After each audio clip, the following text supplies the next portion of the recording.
सबसे बड़ी चीज़ थी कि जैसे ही कमरे में घुसे, आप समझिए कि रोया रोया खड़ा हो गया। जो बॉडी में वाइब्रेशन शुरू हुआ। अरे उस कमरे में जो स्पिरिचुअलिटी थी, मैं अपना अनुभव बता रहा हूँ जी। उस कमरे की जो आध्यात्मिक शक्ति थी, उसने मुझे दूसरी दुनिया नहीं, तीसरी दुनिया में पहुंचा दिया था। मुझे ऐसा लगा कि मैं आ कहाँ गया हूँ। मुझे तो लग रहा था जैसे मैं कैलाश पर्वत पर आ गया हूँ, कैलाश मानसरोवर पहुंच गया हूँ। सकारात्मक ऊर्जा प्रवाहित हुई। पॉजिटिव, बिल्कुल टोटल पॉजिटिव ऊर्जा, ऊर्जा से भरपूर था। कि क्या तुम चाहते हो कि ये नश्वर शरीर भी जो है वो ब्रिटेन चला जाए? ओह, अच्छा। तुम ये चाहते हो कि भारत माता को इनकी राख भी न मिले? और कह के उन्होंने मेरा हाथ झटक दिया। तो मैंने कहा नहीं, भगवान जी का एक अंतिम बार हम प्रणाम करना चाहते हैं। तो उन्होंने नहीं करने दिया। और उसके बाद फिर हम लोगों ने उसको जो है उनके आदेश के पैनल पे उस चिता पर। इसमें से बहुत बड़ी बात छुपी हुई है कि क्या तुम चाहते हो कि डेड बॉडी भी लंदन चली जाए? हाँ, डेड बॉडी भी, ये नश्वर शरीर भी भगवान जी का लंदन चला जाए, डेड बॉडी भी लंदन चली जाए। वहाँ पे भी एक मेज रखी हुई थी काफ़ी बड़ी। उस मेज के ऊपर ना रहे होंगे तो 500-600 पत्र थे और टेलीग्राम थे। अच्छा, मेज के ऊपर खुले में वो पत्र रखे हुए थे मेज पर? हाँ, वो छोड़ गए थे। वो आदमी उसको फैला के गया था।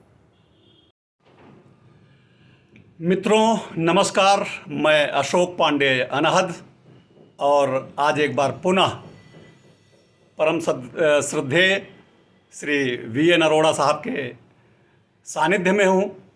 श्री विश्वंभरनाथ अरोड़ा, जिनसे आप पूर्ण परिचित हैं।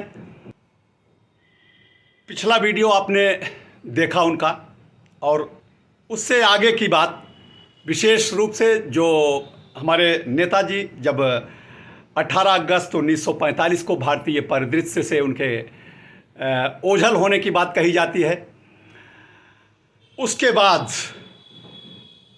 जो उन पर शोध का, खोज का जो क्रम चलता है, जिसमें सबसे प्रथम उन स्थलों पर जाकर उनकी खोज करने का प्रयास जिनके द्वारा किया गया, वो श्री वी.एन. अरोड़ा साहब ही हैं। आज उनसे जानने का प्रयास करता हूं कि उन्होंने अपने उस खोज यात्रा में क्या क्या पाया, या नेताजी से संबंधित और कौन से बिंदु हैं जिन पर वो आज हमें, हमारे दर्शकों को बताना चाहेंगे, स्पष्ट करना चाहेंगे और जानकारी देना चाहेंगे। मैं उनसे ही निवेदन करता हूं और चलता हूं उन्हीं के पास। सर, सादर प्रणाम। अनहद जी, आपको बहुत बहुत प्रणाम। आपके दर्शकों को, आपके श्रोताओं को मेरा नमन, और इस इच्छा के साथ कि वो अपने मन मस्तिष्क से पूर्णतः इस बात को निकाल दें कि श्री सुभाष चंद्र बोस जी का 1945 में निधन हुआ था। जी। आज की जो हमारी यात्रा है वो अब यहाँ से शुरू होगी कि वो कैसे और कब भारत में आए, और मैं इस यात्रा से की खोज में, इन्वेस्टिगेशन में कैसे जुटा और मैंने क्या पाया।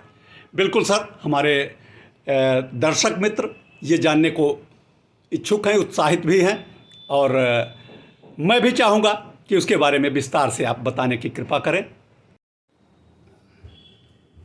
अनहद जी, जो पिछला वीडियो आपने बनाया था जी, उसमें संक्षेप में एक बार उसकी बहुत 2 लाइन में पुनरावृत्ति कर दूं। बिल्कुल सर।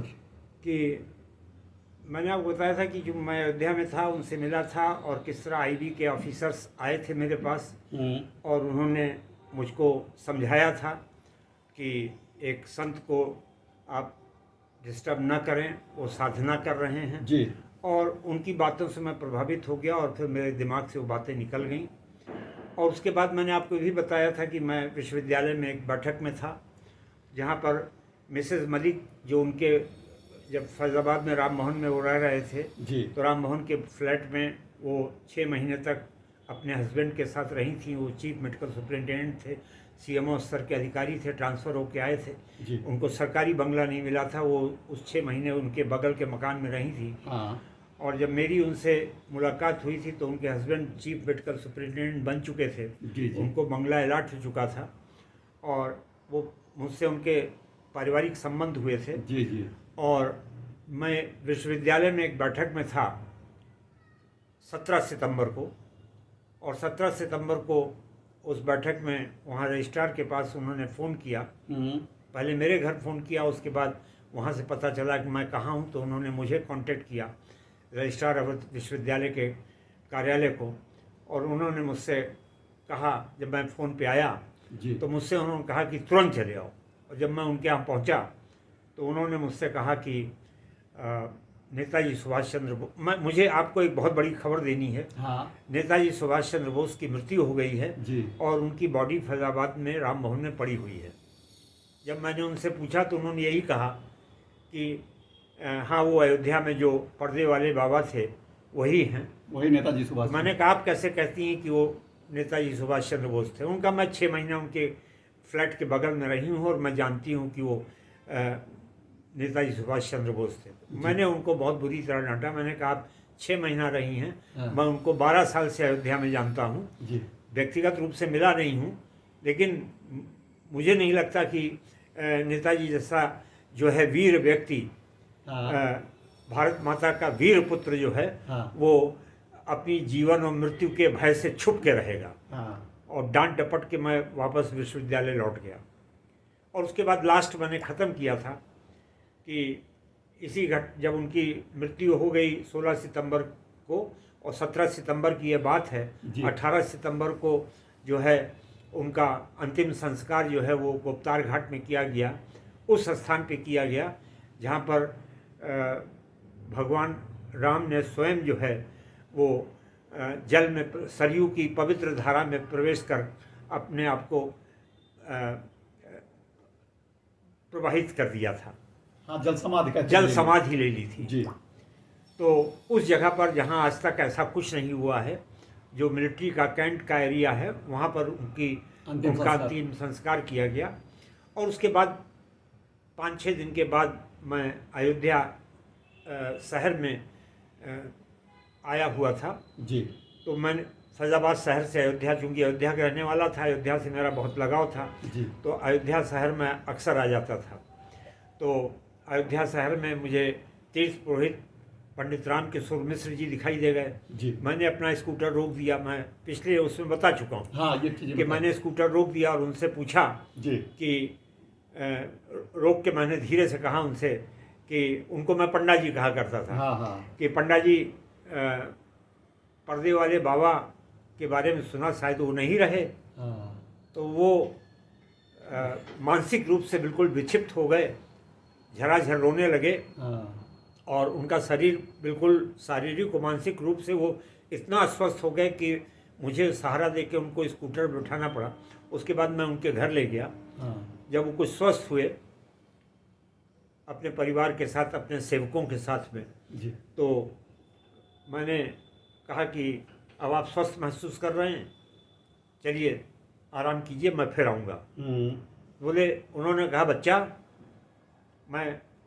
मुझे इस बात का दुख है, अच्छा, कि जिस व्यक्ति के अंतिम संस्कार में 13 लाख व्यक्ति होने चाहिए थे, मौजूद होने चाहिए थे, वहाँ 13 आदमी मौजूद थे। उन 13 आदमियों की मौजूदगी में इतने महामानव का जो है वो मैं शरीर को ज्वाला में जलकर भस्म होते हुए देख रहा था जी।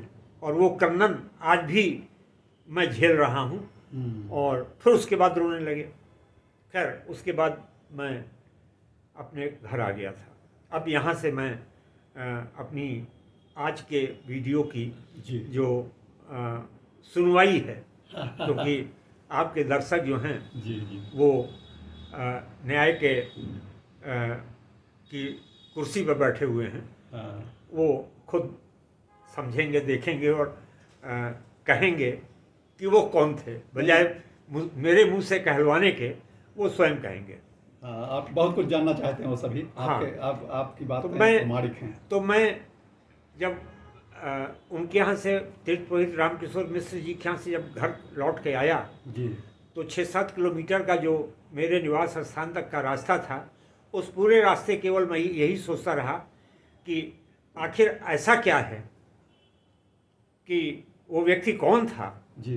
कि जिसके अंतिम संस्कार में 13 लाख लोग होने चाहिए थे, लेकिन 13 व्यक्ति मौजूद थे। हाँ, और हमारे रामकिशोर मिश्र जी को, तीर्थ पुरोहित जी को इतना कष्ट हो रहा है। इसका मतलब कहीं ना कहीं कुछ सच्चाई है। इस बात ने आपको क्लिक किया इस एकदम बात से ने दिमाग पर? बस इसी 3 लाख और 13 लाख, 13 व्यक्ति और 13 लाख के वाले सेंटेंस ने उनके, जी। उसने क्लिक किया और मुझे ये सोचने पर विवश कर दिया। और चूंकि मैं खुद एक प्रोफेसर होने के नाते एक रिसर्चर भी था, जी। जी। तो मैंने ये सोचना शुरू किया और रात भर मैं यही सोचता रहा कि मुझे सच्चाई की खोज करनी चाहिए कि नहीं करनी चाहिए। और फिर मैंने अंतिम निर्णय सुबह प्रातःकाल ब्रह्म मुहूर्त में 4 बजे ये लिया कि मैं इन्होंने जो बात कही है उस बात को मैं जो आज की भारत की तुला है, उस तुला पर, उस तराजू पे तौलने की मैं कोशिश करता हूँ, देखूँ कि सफल रहता हूँ कि असफल रहता हूँ। जी। जी। और उसके बाद फिर मैं जब सोने के बाद जब मैं उठा, फिर नहा धो के मैं निकला जब, तो उस दिन मैंने छुट्टी ली। अच्छा। विश्वविद्यालय से छुट्टी ली और मैं निकल पड़ा उन स्थानों की ओर, अयोध्या के उन स्थानों की ओर जिन स्थानों पर ये बताया गया था कि ये अनाम संत पर्दे वाले बाबा जी। जब पहली बार अयोध्या में आए तो कहाँ कहाँ रुके, उसके बाद जब दोबारा अयोध्या में आए 1977-78 के आसपास, तब वो कहाँ कहाँ रुके और कौन कौन सा उन्होंने मकान चेंज किया। तो मैं दर्शन नगर से लेके और स्वर्ग द्वार और उसके बाद ब्रह्मकुंड और उसके बाद लखनऊआ कोठी होते हुए मैं अंत में पहुंचा राम भवन, जहां पर इन अनाम संत ने अपना शरीर छोड़ा 16 सितंबर 1985 को। जब मैं वहां पहुंचा तो मैंने जो लैंडलॉर्ड थे उनसे ये अनुरोध किया कि मैं पर्दे वाले बाबा का जो फ्लैट है उसको देखना चाहता हूँ। तो अच्छा। वो मुझे वहाँ तक ले गए और उनका रास्ते मुझसे कहा कि आप देखिएगा क्या, उसमें तो 3 ताले पड़े हुए हैं। श्री गुरु बसंत सिंह जी रहे होंगे। हाँ, उस समय गुरु बसंत सिंह जी। शक्ति सिंह के पिताजी हाँ। थे जी। और वो उस समय RTO हुआ करते थे, लेकिन उस दौरान वो वहीं थे। तो मैंने उनसे, जब वो मुझको लेके गए तो मैंने वहाँ देखा कि उनके दरवाजे पे 3 ताले लटक रहे हैं। तो मैंने पूछा ये 3 ताले क्यों लटक रहे हैं, इसकी चाबी आपके पास है? उनका नहीं, ये तो उनके शिष्य ही बताएंगे 3 ताले क्यों लटक रहे हैं। जी। तो आप जो है उनके शिष्यों से बात करें। और मुझको उन्होंने कहा, जहाँ तक मुझे जानकारी है वो ये है कि जब अंतिम संस्कार करके 18 सितंबर 1985 को ये लोग लौटे थे वहाँ से, तो अंदर कोई नहीं गया था और आपस में कुछ मत भिन्नता हुई थी, आपस में कुछ उन लोगों में कुछ कहा सुनी हुई। और उसके बाद जो है, जैसे ही डॉक्टर RP मिश्रा ने, जो उनके व्यक्तिगत चिकित्सक थे, उन्होंने कमरे में अपना ताला लगाया, जो पिछले 3 दिनों से उस क्षेत्र, उनके डेथ के दौरान 3 दिन तक जिन्होंने उस कमरे को उस फ्लैट को अपने नियंत्रण में रखा था, वैसे ही इनके अन्य शिष्यों ने 2 ताला मंगा के जी। वहाँ लगा दिया और चाबी लेके वो चले गए। हम्म, तो मैंने कहा अब इसका जो संपूर्ण विवरण है वो तीर्थ पुरोहित किशोर मिश्र जी से ही मिलेगा। मैं तुरंत वहाँ से निकला अच्छा। और सीधे मैं अयोध्या पहुँचा। स्वर्गद्वार मोहल्ले में तीर्थ पुरोहित रामकिशोर मिश्र जी का बहुत बड़ा स्थान था। बीच में उनका दालान था और उस दालान में वो बैठा करते थे।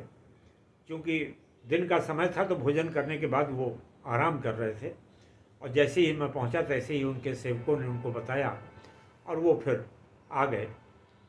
तो मैंने कहा कि ये बताइए कि उस दिन ये 3 राम भवन में जो भगवान उनका पर्दे वाले बाबा का कमरा है, जी। फ्लैट है, उसमें 3 ताले क्यों पड़े, हुआ क्या था? तो उस पर रामकिशोर जी ने मुझसे ये कहा कि पहले आप पानी पीजिए, मैं आपको बताता हूँ। आप तो आते साथ आपने सबसे अंतिम प्रश्न दाग दिया है। हमने कहा पहला प्रश्न क्या है? हाँ। अगर ये अंतिम प्रश्न है तो बोले पानी पी लीजिए। मैंने पानी वानी पिया। उसके बाद उन्होंने तुरंत जो है मुझे बताया कि ऐसा है कि साल भर पहले अचानक पर्दे वाले बाबा जी, जिनको हम लोग भगवान जी कहा करते थे, और अपने दर्शकों को भी बता दूं कि अब इन अनाम संत पर्दे वाले बाबा जी के लिए मैं भगवान जी शब्द का इस्तेमाल करूँगा जी। उनके लिए। तो उन्होंने कहा कि भगवान जी अचानक लखनऊ कोठी से चले गए। मैं दिन में मिल के आया था, शाम तक उनके पास बैठा था और उन्होंने कोई इशारा भी नहीं किया था।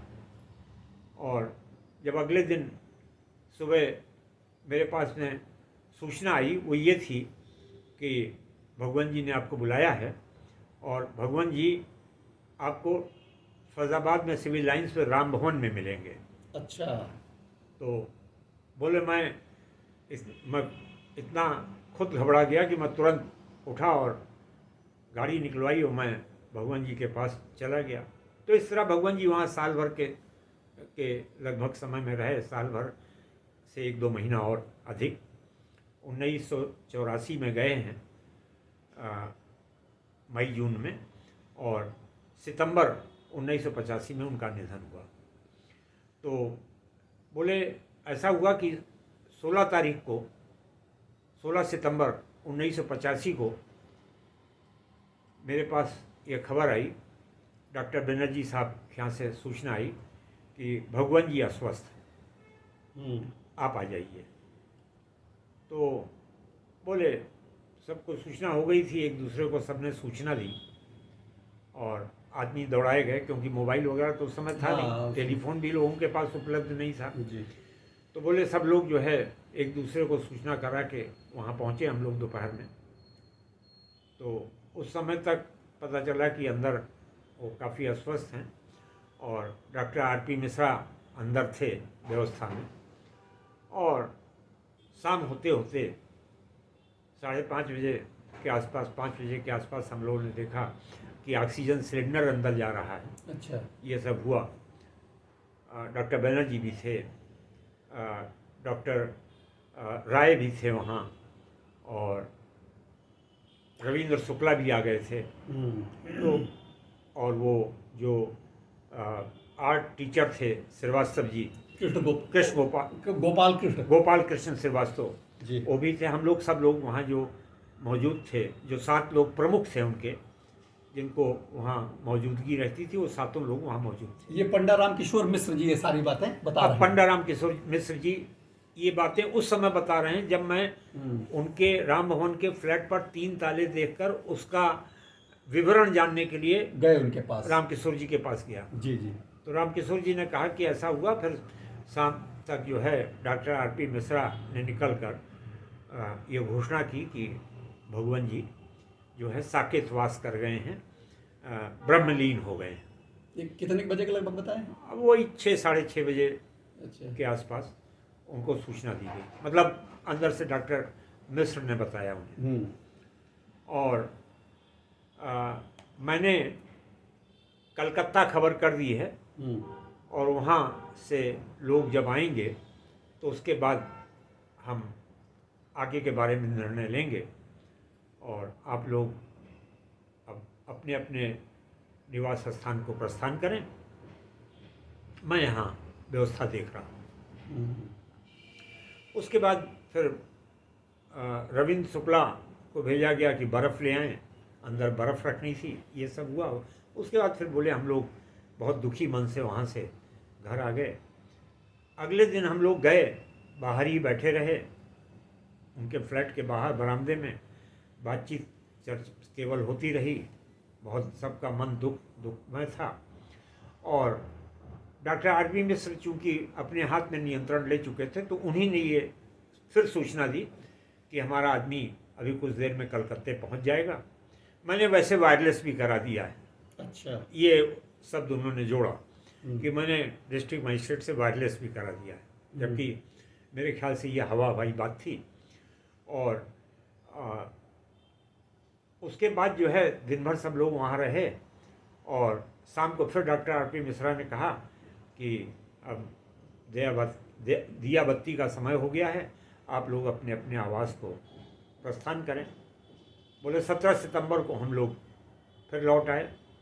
18 सितंबर को क्योंकि हम लोगों को मालूम था जी। कि डॉक्टर आर.पी. मिश्रा ने जिस व्यक्ति को भेजा है वो दोपहर 11 बजे कलकत्ते पहुंचेगा, और कलकत्ते से 3 बजे जो गाड़ी चलती है वो अगले दिन 3 बजे यहाँ आती है, तो उससे वो आएंगे।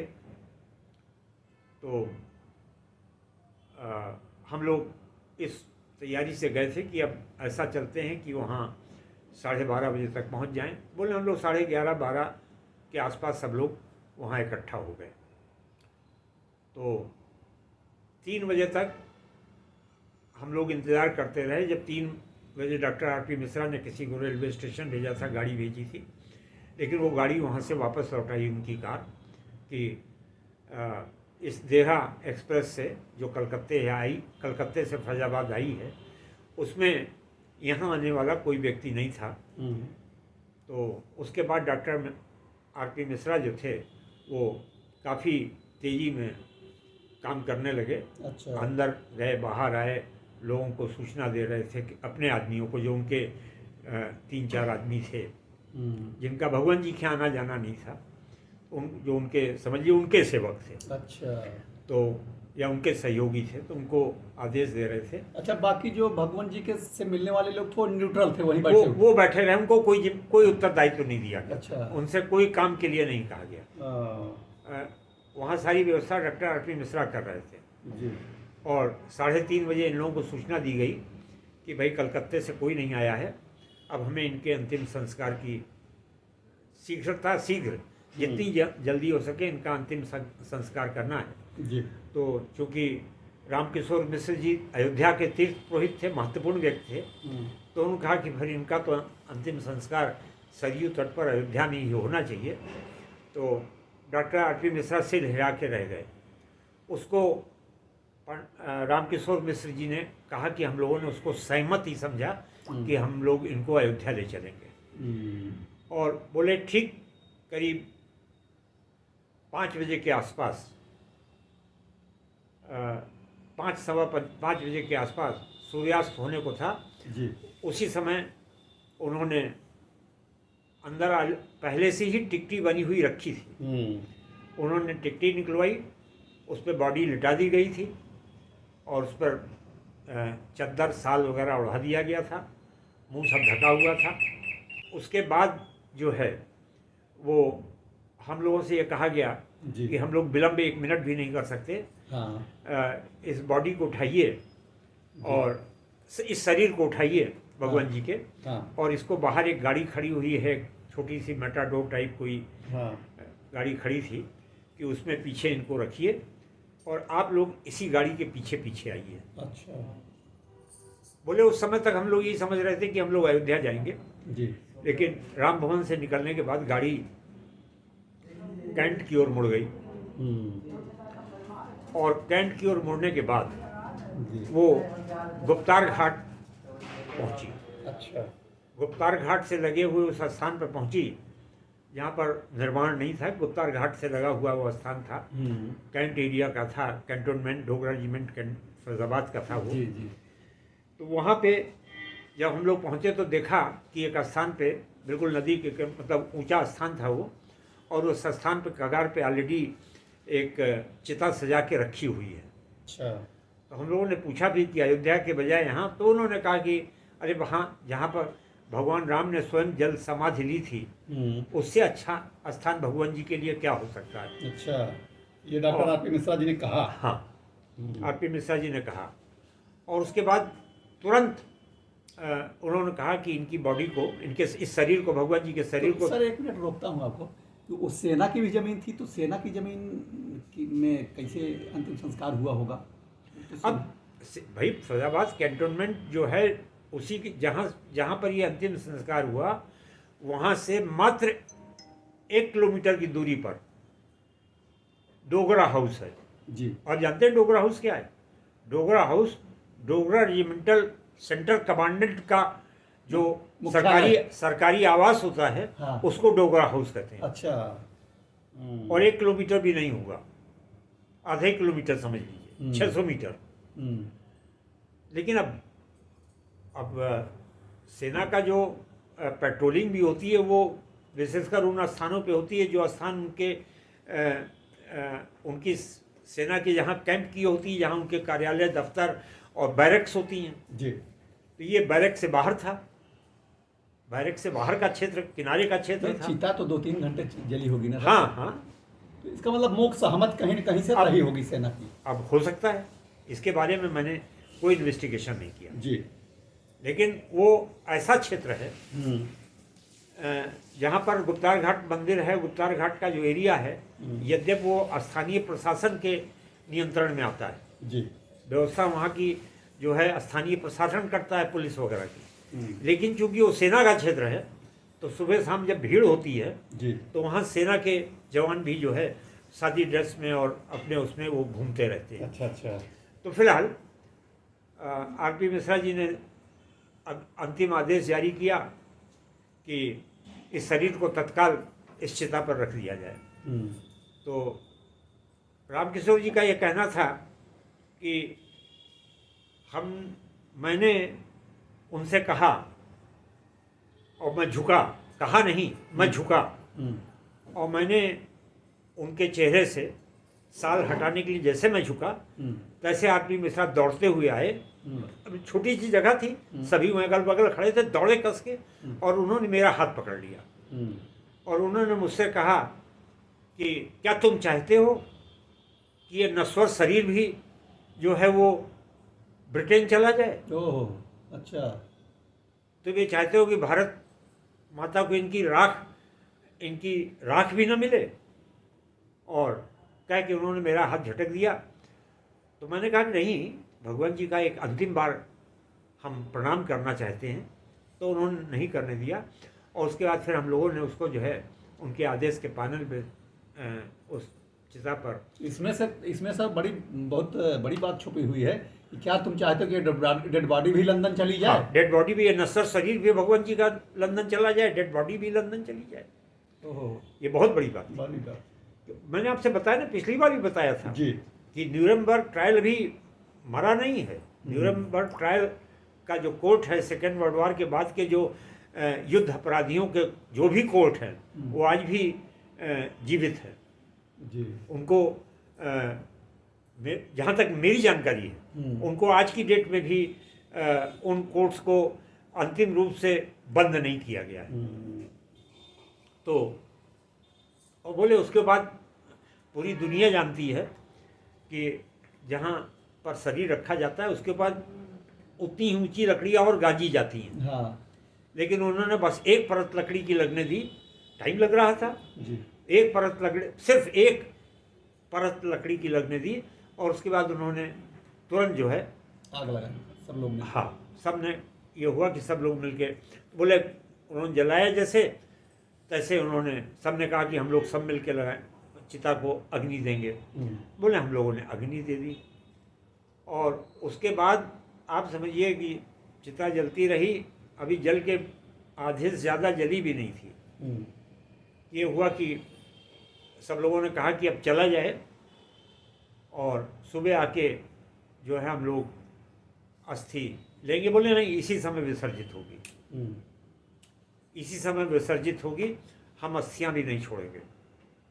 और यहाँ कगार पे, जहाँ पे ये गुप्तार घाट में जिस जगह पर ये अंतिम संस्कार हो रहा था, उसके नीचे ही वो कगार था, ऊंचा हिस्सा था, उसके नीचे सरयू बह रही थी।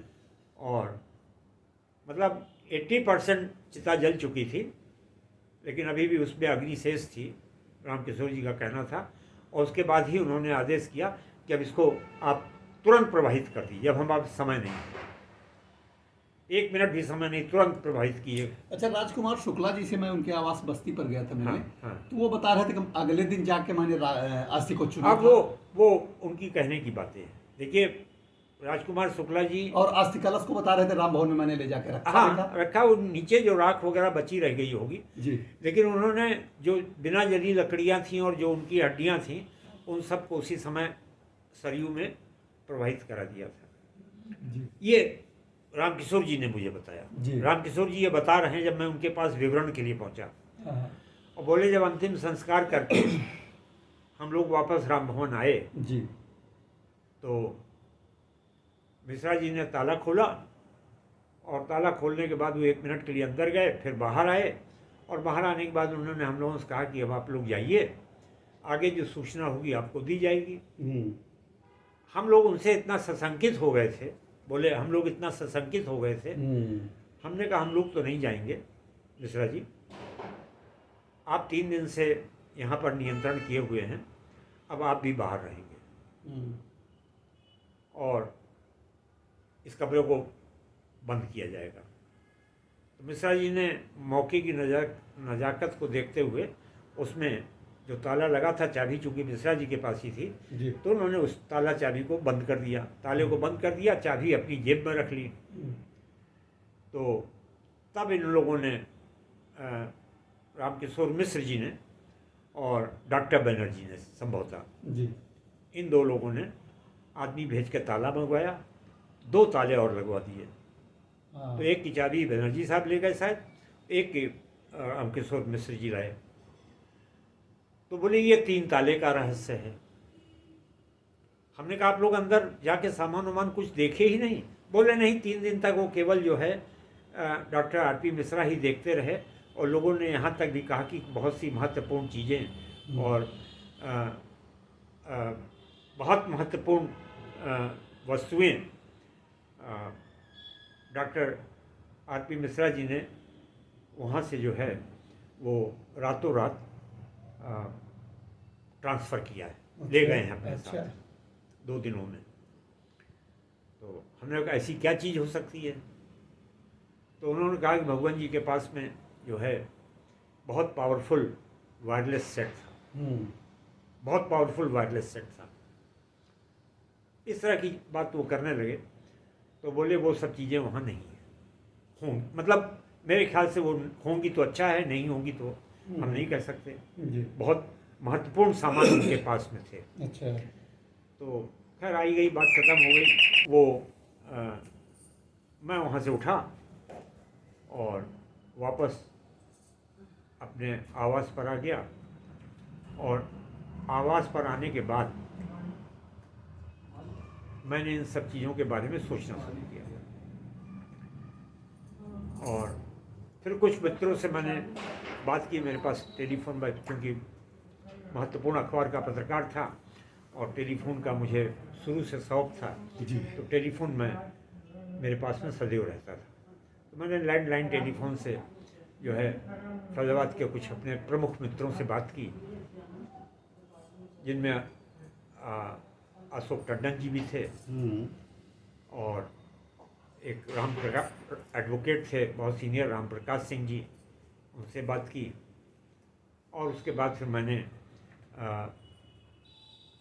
जनता पार्टी के, जनता पार्टी तो उस समय नहीं थी, वो लोहिया जी के एक शिष्य थे, हमारे साथ पढ़े थे, और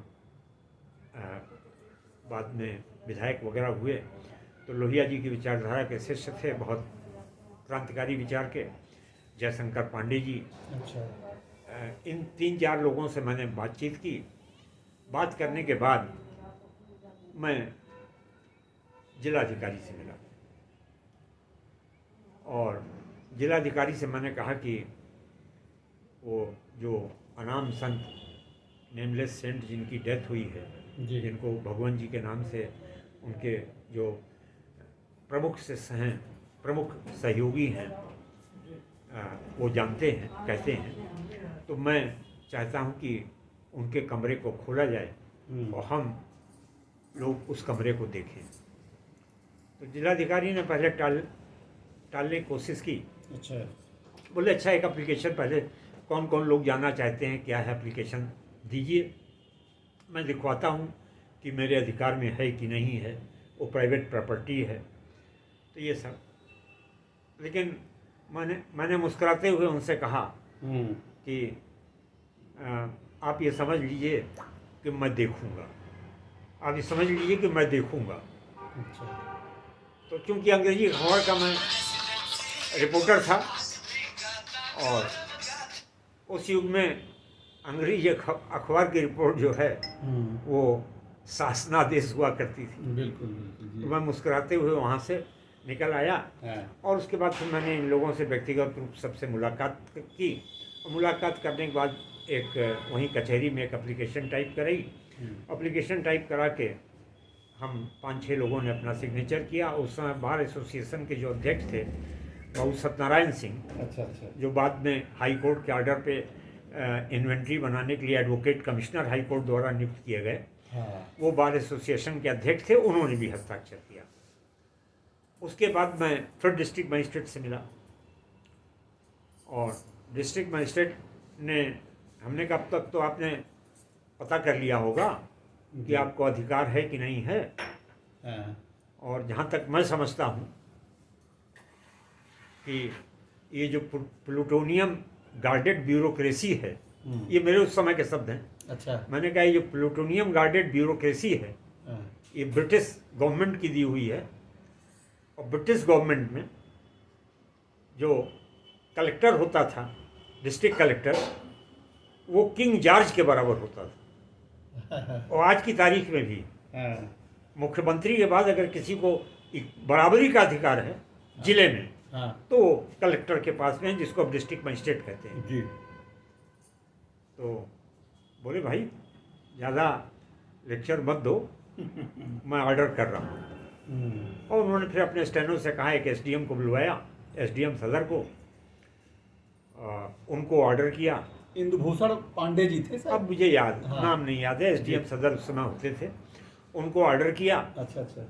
अब देखिए, अंग्रेजी अखबार का रिपोर्टर होने के नाते हम लोग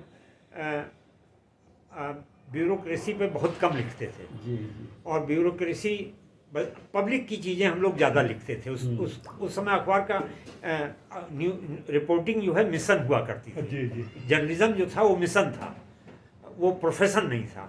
आज की तारीख में जो जर्नलिज्म है वो मिशन नहीं रह गया है, प्रोफेशन बन गया है। तो उस समय हम जनरल पब्लिक की बात करते थे और ब्यूरोक्रेसी के ऑफिसर्स की जब हमें बात करनी होती थी, उनसे संबंधित कोई मैटर होता था तो मैटर तो हम अपनी इच्छा से लिखते थे और उसके बाद उनका वर्जन जरूर ले लेते थे कि ये खबर हमारे पास आई है, आपको क्या कहना है जी।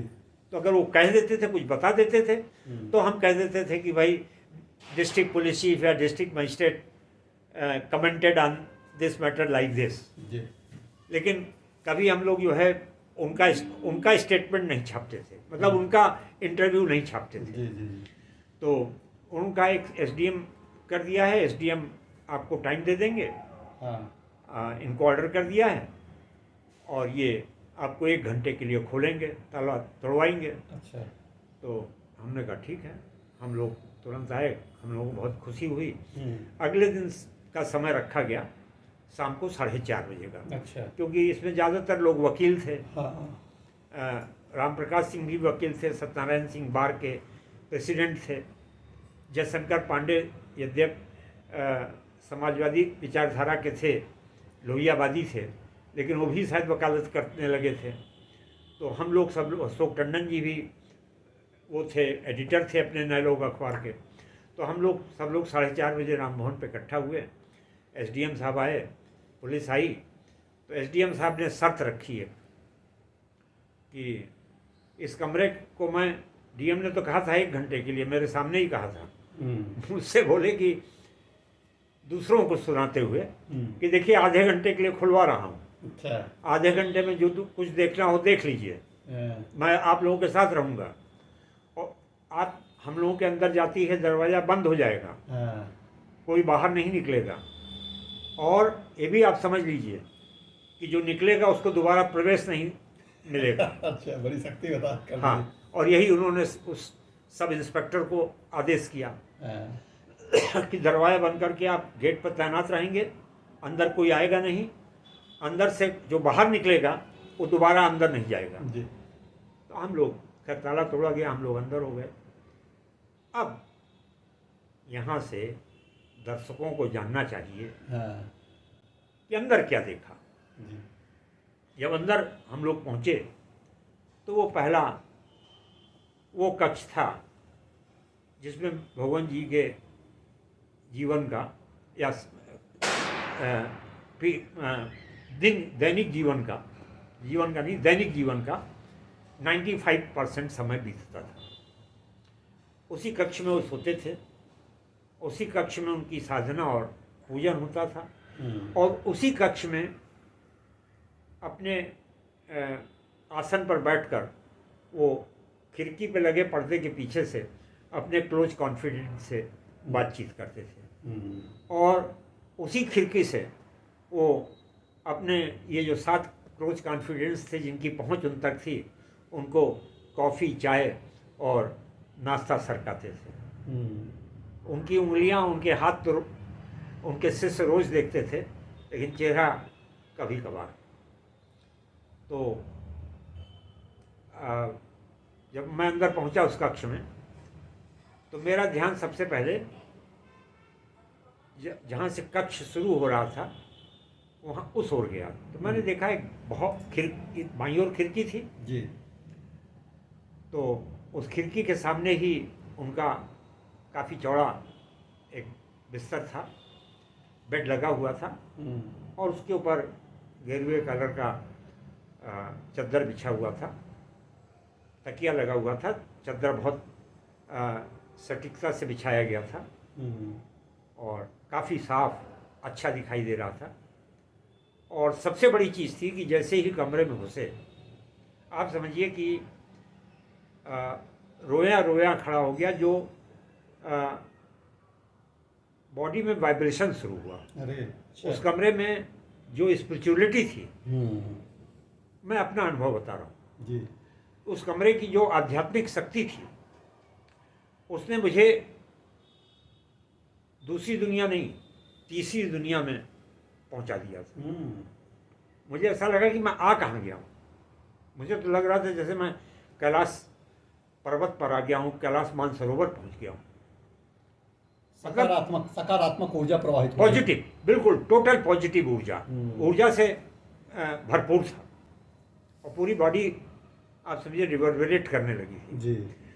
उसके बाद मेरी निगाह गई तकिए पर। जब तकिए पे गई बिस्तर को देखते हुए, तो तकिए के नीचे एक बहुत नीटली फोल्डेड उस अखबार रखा हुआ था। उसके बाद दीवार पे मेरी निगाह गई, तो जो उनका बेड था जी। जिसपे भगवान जी जो है सोया करते थे, जी सर। उसके पीछे जो दीवार थी, सिरहाने जो दीवार लगी हुई थी 2 फीट की गैप पे, उस दीवार के ऊपर एक फोटो लगी हुई थी पति पत्नी की, वृद्ध व्यक्ति और पत्नी की। और अब जानते हैं वो फोटो किसकी थी? वो फोटो नेताजी सुभाष चंद्र बोस के पिता जानकी दास बोस और उनकी माता श्रीमती प्रभावती देवी की थी। पति पत्नी की फोटो लगी थी, और केवल फोटो ही नहीं लगी थी, फोटो के ऊपर ताजे फूल की माला चढ़ी हुई थी। अच्छा।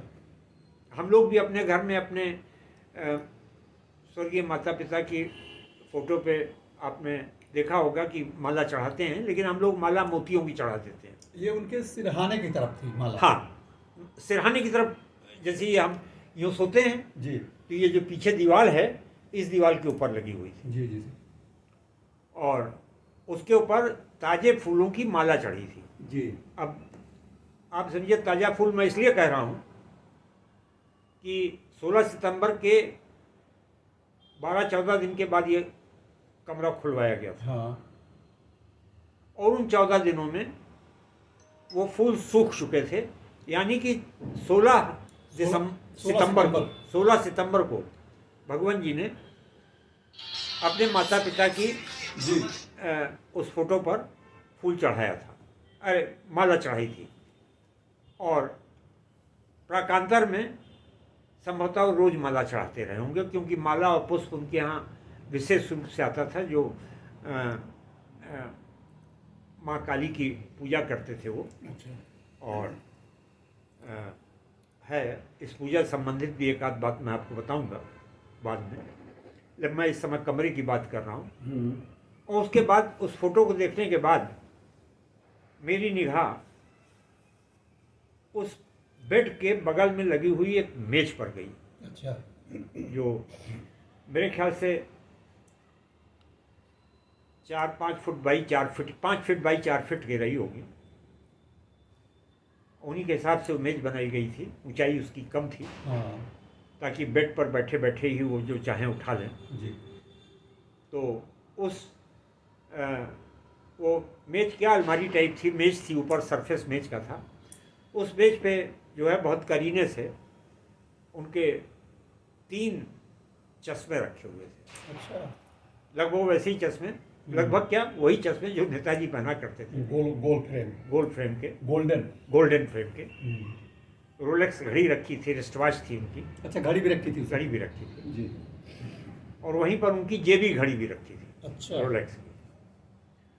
और मेज पर ही पूजा की तमाम वस्तुएं थीं, जिनमें रुद्राक्ष की माला थी, स्फटिक की माला थी, अच्छा। तुलसी की माला थी, मोती की माला थी और एक कनके की माला थी। इस तरह की जो जो देवी की आराधना में जो मालाएं रखती हैं वो थी। एक शंख रखा हुआ था, हाँ। दक्षिणावर्ती शंख। अच्छा, दक्षिणावर्ती। हाँ, क्योंकि मैं अयोध्या का रहने वाला था, तो चूंकि बचपन में बहुत मंदिरों में गया था, हाँ। तो मैंने शंकराचार्य जी जब अयोध्या आए थे तो उनके पास वो दक्षिणावर्ती शंख देखा था। अच्छा। तो दक्षिणावर्ती शंख था और मेज पे उनका पाइप रखा हुआ था, जिससे वो चुरुट पीते थे, जिसे हम लोग चुरुट कहते हैं। अच्छा अच्छा। जिसे आप कह लिए हिंदुस्तानी भाषा में चिलम कहते हैं। तो पाइप रखा हुआ था, हाँ। सिगरेट जिससे, और उसके अलावा सिगरेट पीने वाले पाइप रखे थे, जो उनकी निजी दैनिक उपयोग की जो वस्तुएं थी वो रखी हुई थी। बोन चाइना के ढके हुए उल्टे हुए कप प्लेट रखे थे, जिसमें वो चाय पिया करते थे। अच्छा, उसी मेज पर क्या? मेज पे थे, वो बदलते रहते थे। हाँ। आता जाता रहता था, हमेशा उनकी चाय उसी पे। उनका जो है वो थर्मस रखा हुआ था गर्म चाय का। ये सब चीज़ें वहाँ थी, ये सब देखा। ये अभी मैं ये आपको शुरुआत के 5-7 मिनट की घटना इतनी देर में बताई। 5-7 मिनट मैंने इतना सब कुछ देख लिया। हाँ। ये मेरी आंखें देख रही थी, जी। छुआ नहीं था मैंने कुछ, हाँ। क्योंकि छूने की मनाही भी थी। जी। उस समय तो हम लोग एसडीएम के दबाव में कि कहीं ये वास्तव में आधा घंटा न कर दे, तो हम लोग उसके बिल्कुल छात्र की तरह अनुशासित रूप में आज्ञा का पालन कर रहे थे कि भाई कुछ छूना नहीं है। जी। तो फिर मेरी 5-7 मिनट के बाद निगाह कमरे को बीचों बीच गई, तो वहाँ एक शीशे का बहुत बड़ा शोकेस रखा हुआ है। तो हम लोग अपने ड्राइंग रूम में या कहीं यहाँ शीशे का शोकेस वगैरह रखते हैं, उसके अंदर कोई नायाब चीज़ रखते हैं, कोई बहुत शानदार फोटो, कोई चांदी का फ्रेमवर्क या भगवान की मूर्ति या विशिष्ट चीज़ रखते हैं जिसको हम पूरी दुनिया को दिखाना चाहते हैं। वो उस कमरे में दक्षिण तरफ दीवार में वो अलमारी टाइप की बनी है, हाँ, शोकेस आज भी वही है क्या शोकेस? अब हम इधर तो नहीं गए, अच्छा। हम उस समय की बात कर जी, रहे हैं। उसके बाद तो बहुत परिवर्तन हो गया। हाँ। अब जो अंदर कमरा है उन्होंने तोड़ के मेरे ख्याल से बहुत परिवर्तन कर दिया अच्छा था। अच्छा अच्छा। उस समय तक इस मामले ने तूल नहीं पकड़ा था। इस मामले ने तूल पकड़ा हमारी इन्वेस्टिगेशन रिपोर्टिंग के कम से कम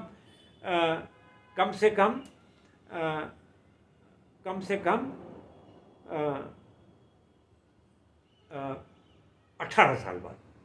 18 साल के बाद ये बस हमारी रिपोर्टिंग अंतिम रिपोर्टिंग थी इस विषय पर, भगवान जी पर। जी। और उसके बाद ये अनुजधर, साइंतन दास गुप्ता और ये तीसरे जो हैं चंद्रचूड़ जी, हाँ। ये सब लोग 2003 में तब अवतरित हुए हाँ। जब डॉक्टर आलोकेश बागची हाँ। 2002 में मेरे पास में आए और उन्होंने अपनी खोज शुरू की और मुझसे सारी चीज़ें लेकर वो चले गए और वहाँ दिल्ली में प्रेस कॉन्फ्रेंस की। फिलहाल लौटिए भगवान जी के कमरे की हो। हाँ। तो भगवान जी के कमरे में मैंने देखा बीचों बीच एक शोकेस रखा हुआ है, लेकिन शोकेस खाली। जी। तो मैं वहाँ से निगाह हटाने ही वाला था, लेकिन चूंकि मेरी लंबाई अच्छी खासी है तो मतलब मेरे घूमते घूमते मैं निगाह मेरी लगभग 99% हट चुकी थी। मेरी निगाह का अंतिम समझिए दृष्टि वहाँ से गुजर रही थी। उस 99% के अंतिम पॉइंट पर मुझे ये दिखाई दिया कि इतने बड़े शोकेस में माचिस रखी हुई है, एक माचिस की डिब्बी रखी हुई है। अच्छा देखिए, एक तो प्राध्यापक, वो भी रक्षा अध्ययन का, और दूसरा जो है पत्रकार, एक तो करेला, दूसरा नीम चढ़ा। तो एक कीड़ा बुलबुलाया मेरे मन में कि यार इतने महत्वपूर्ण कमरे में, या भगवान जी ने मुझे निर्देश दिया, मैं नहीं जानता क्या हुआ। मेरी आंखें वापस लौटी और उस माचिस की डिब्बी पे टिक गई, जबकि और लोग उस कमरे की तलाशी लेने में जुटे हुए थे। मैं बिल्कुल सेंटीमीटर बाई सेंटीमीटर चल रहा था। मैंने उस शोकेस को खोला और माचिस की डिब्बी उठाई। हमने दिमाग में आया कहीं कुछ लिख गए, हो सकता है कोई चीज़ हो। उसको खोला तो उसके अंदर करीब 10-12 पुराने सड़े हुए दांत थे। अच्छा, माचिस की डिब्बी में? माचिस के अंदर, डिब्बी के अंदर वो अपने 12 दांत छोड़ गए थे। मैंने फिर गिना उन्हें, और चूंकि फिजिक्स का, बैलिस्टिक साइंस का विद्यार्थी था जी, तो यहीं से फिर मेरा दिमाग क्लिक किया कि ये आदमी जो है बहुत बड़ा एविडेंस छोड़ के जा रहा है। अब कहीं से नेताजी के दांत तो लाया नहीं होगा जी। कि अगर कोई और होता तो नेताजी के दांत ला के रख देता कि जब डीएनए टेस्ट होगा तो नेताजी से मिल जाएगा। तो हमने उस दांत को फिर डिब्बी मैंने बंद की, उसी तरह बीचों बीच जहाँ रखा था उसको बहुत सम्मान के साथ मैंने रख दिया, उसको बंद किया। लेकिन फिर मैं आगे नहीं बढ़ा, फिर मैं वापस तो मतलब वो चाहते थे कि मेरे जाने के बाद वो जो अखबार छोड़ गए थे उस पर अपनी राइटिंग छोड़ गए थे 16 सितंबर अब वही मैं उसी को ला रहा हूँ जी, कि अब वो एक रिसर्चर का जो मस्तिष्क था, हाँ, उसमें फिर एक बल्ब जला दांत देखने के बाद। बाकी लोग तो मुड़ गए थे उधर जहाँ संपत्ति रखी थी। हाँ। उस संपत्ति के बारे में बाद में बताता हूँ। मैं वहीं से फिर वापस मुड़ा, बाएं हुआ जी, उनके बेड पर पहुंचा, क्योंकि जब एंटर किया था तो मैंने आपको बताया कि बेड बहुत साफ सुंदर लगा हुआ था। हाँ। तकिया था, तकिए के नीचे मेरी दृष्टि में आया था कि एक कोई अखबार जो है बड़ा नीटली फोल्डेड मोड़ के रख दिया गया है तकिए के नीचे। मुझे क्लिक कर गया वो अखबार। हाँ। मैं उस अखबार की ओर मुड़ गया, देखें कहीं उसमें कुछ ना हो। और जैसे मैंने उस अखबार को निकाला, जी, अखबार खोला, तैसे उसका जो प्रथम पृष्ठ था हाँ उसको देखते ही मेरे होश उड़ गए। तो आप पूछेंगे होश क्यों उड़ गए? इसलिए उड़ गए हाँ कि उस समय इतना बड़ा अखबार आता था, बहुत बड़ा, आज तक की तरह जो है, हाँ, साइज आज उसकी बड़ी आज होती के थी। लोगों की तरह टेबलाइट साइज का अखबार नहीं आता था। हाँ और उस समय इतनी नैतिकता थी जी कि ऊपर 6 इंच की जगह छोड़ी जाती थी, हाँ। उसमें कोई विज्ञापन नहीं छपता था, जी केवल अखबार का नाम छपता था और उसकी डेडलाइन छपती थी और बाकी हिस्सा खाली रहता था।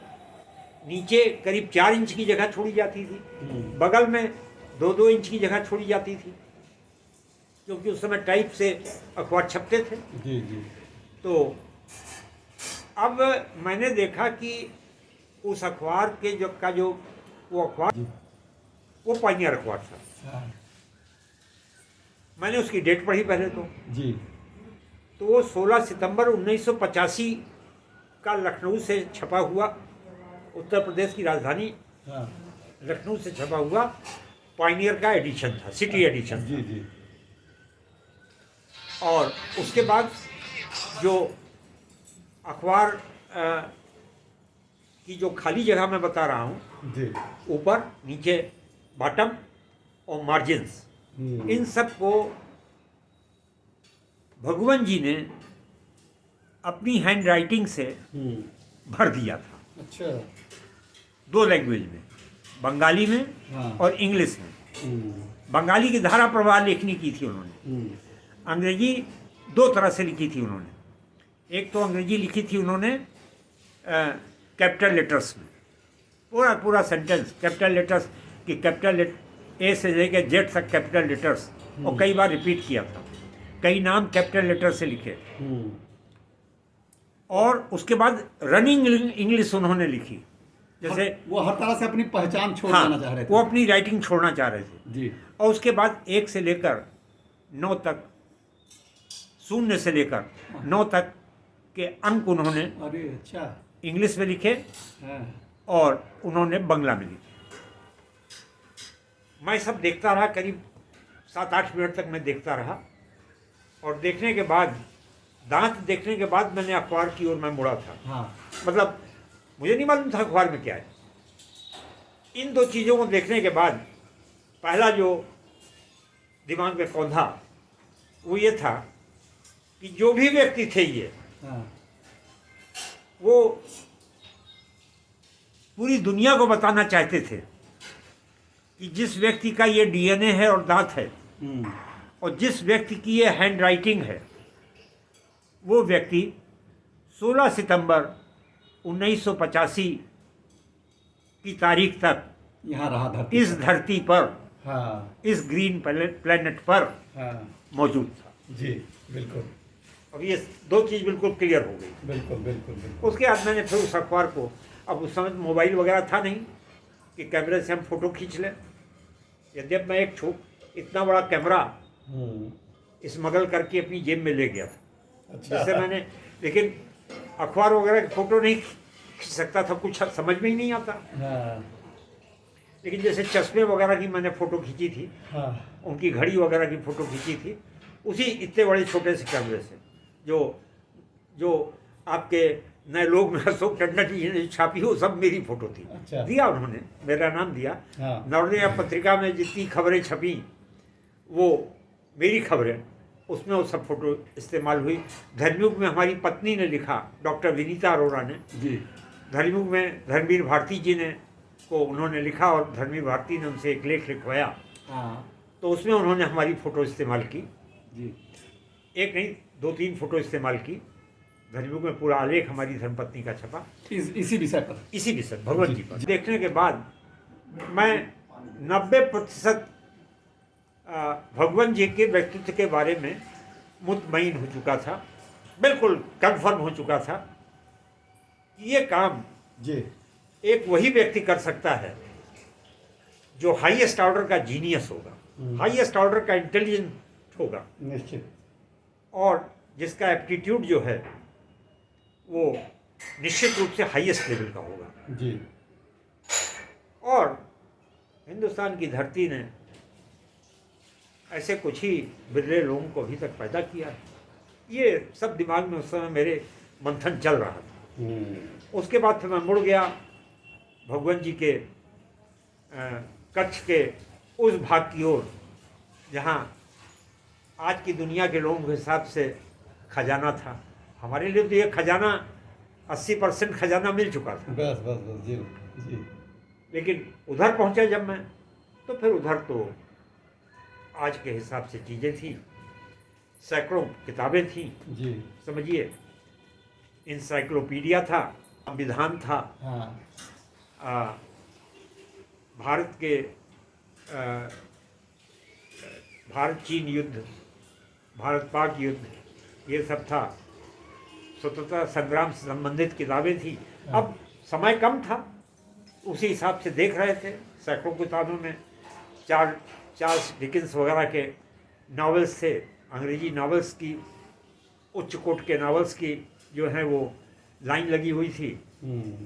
मतलब वहाँ उच्च स्तर की कौन सी किताब ऐसी थी जो नहीं थी। यहाँ तक कि ब्रिगेडियर दहलवी की वो किताब भी थी, the Himalayan blunder. The Himalayan blunder. Brigadier Dalvi ने जो है वो खुद एक ब्रिगेड का नेतृत्व किया था भारत चीन युद्ध में। और उस किताब को मैंने, चूंकि मेरे विषय संबंधित थी, मैंने उठा के खोला तो उसमें, उसके अंदर मैंने देखा ब्रिगेडियर दहलवी के ने जो लिखा था उस पर भगवान जी ने तमाम कमेंट कर रखे थे। एक जगह तो ये भी कमेंट था, हाँ उन्होंने कोट करके लिखा था हाँ कि ब्रिगेडियर दहलवी के लिए, तुम ठीक कह रहे हो, हाँ बिल्कुल सच है ये। मुझको चीनी कमांडर ने ये बताया था।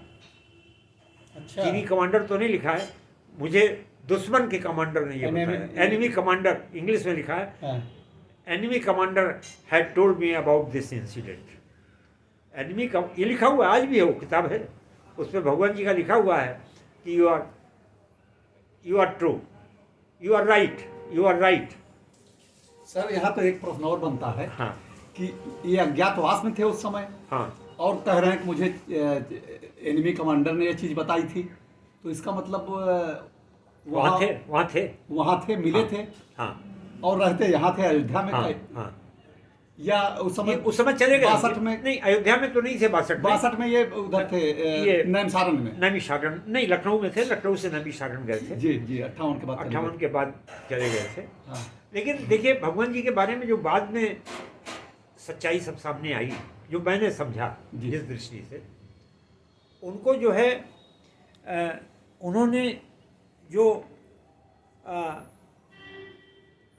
आप समझिए, जो सनातन धर्म के हमारे ऋषि मुनियों को जो शक्तियाँ प्राप्त थी, सिद्धियाँ प्राप्त थी, हाँ उन सिद्धियों को प्राप्त कर लिया था।